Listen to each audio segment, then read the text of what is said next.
Friends, welcome to my workplace at Ranaghat, West Bengal, India. Let us observe this edited surgery. This is a cataract with small pupil and weak zonule. This is the main incision with a 2.8 millimeter steel keratome on the posterior aspect of the limbus. The incision includes some capillaries and there is some oozing of blood. The side port also includes some capillaries. An air bubble is injected into the anterior chamber. And now we are going to stain the anterior capsule with trypan blue dye. Now, where to inject the dye? If we just inject in the anterior chamber, it will not stain the capsule. So we go just under the margin of the pupil and inject some dye under the iris so that it spreads all around and stains the capsule. And now the dye is washed out.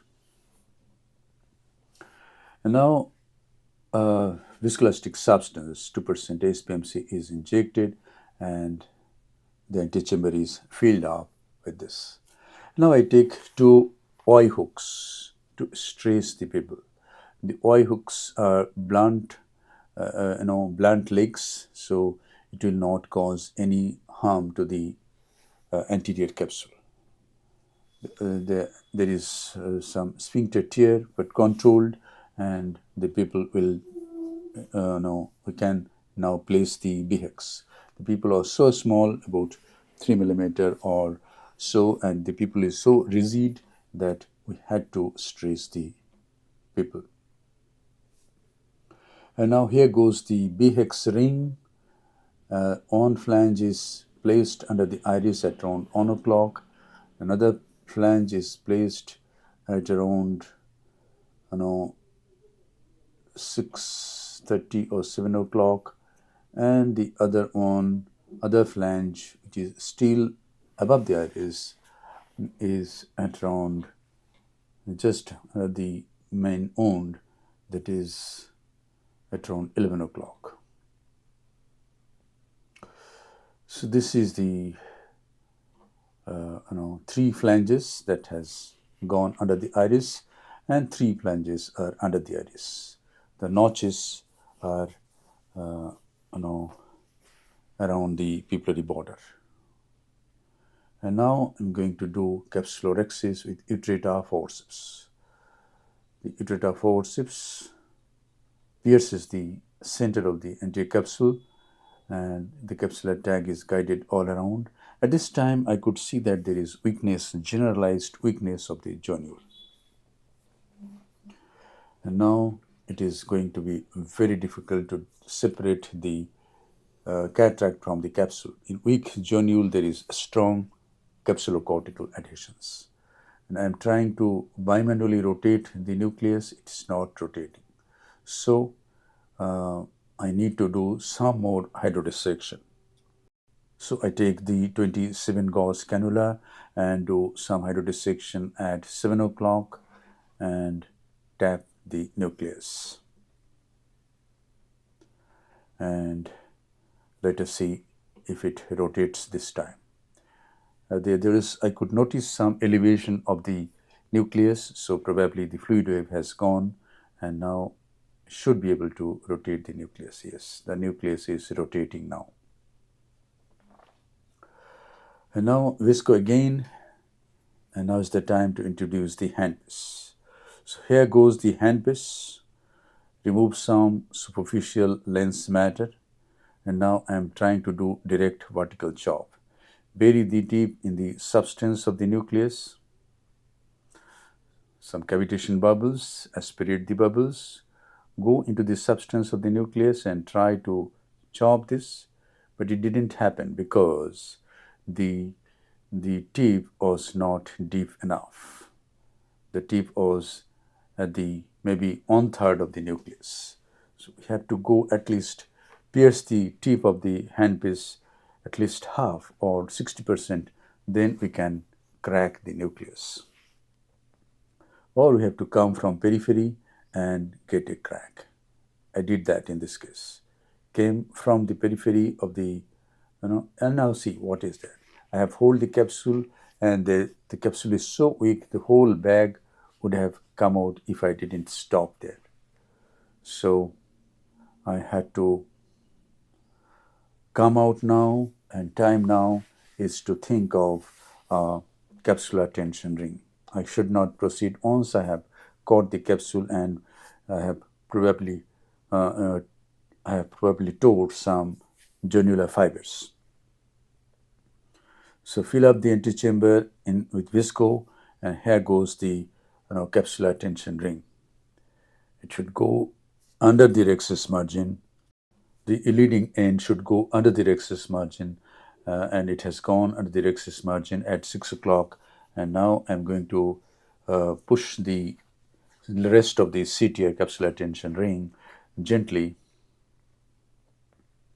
And now I have come and I'm trying to place the trailing end with the help of a Sinski hook in the bag.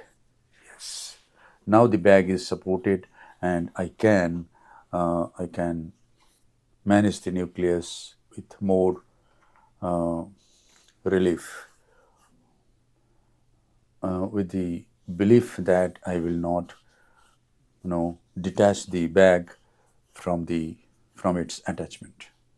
Rotate the nucleus after placing the CTR, and now I go again with the handpiece. This is a gummy cataract, and it's very difficult to do vertical chop in this case. So I thought of my pre-chopper, and if I can pre-chop this, but this was also not possible in this case. It was too cumbersome, and I aborted this idea of pre-chopping.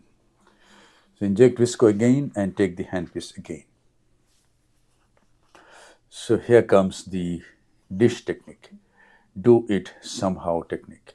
And we have to be very gentle, very careful, protect the corneal endothelium when we have to do this technique, do it somehow.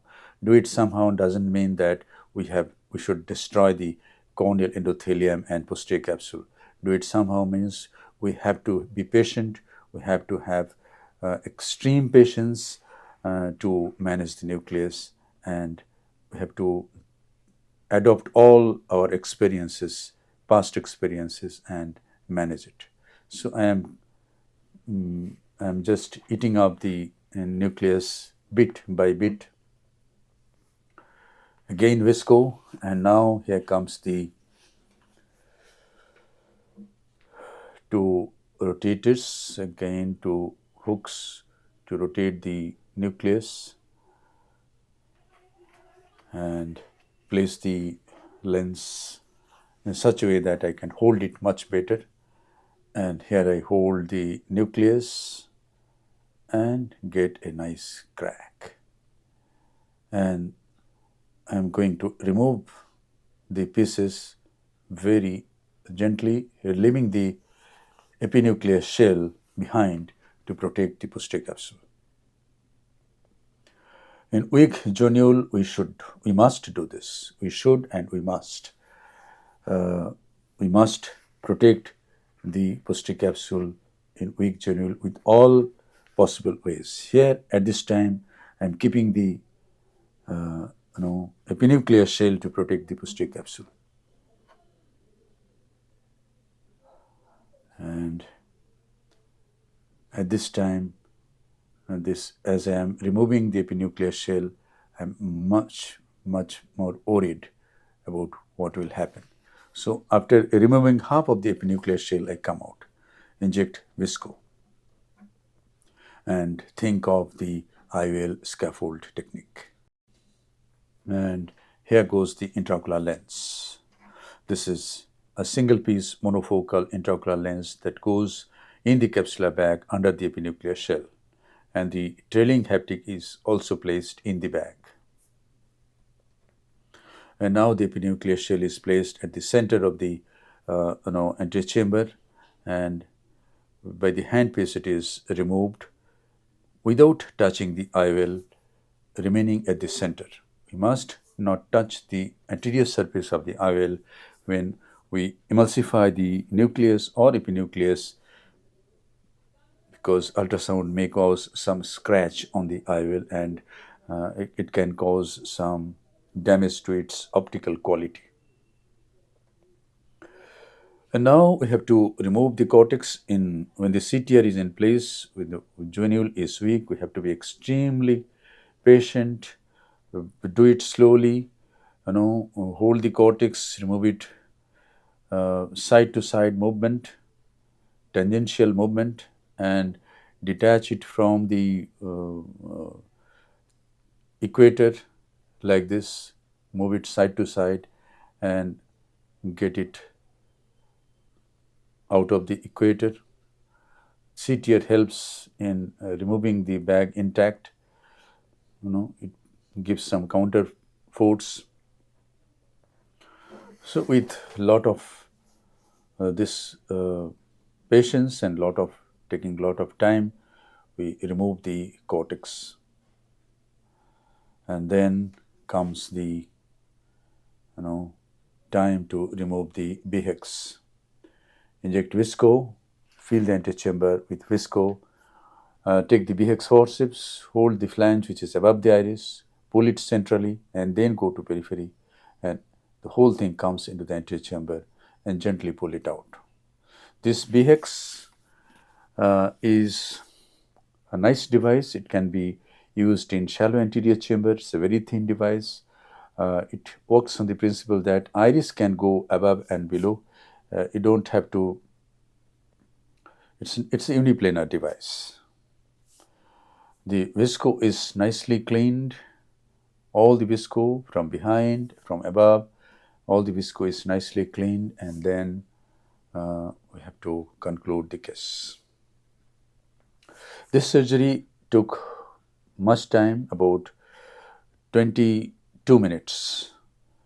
So that is a long time to have patience. I have edited this video to about 13 minutes. So please watch this video as many times as you want and take the necessary tips and manage your cases. Thank you very much for your attention.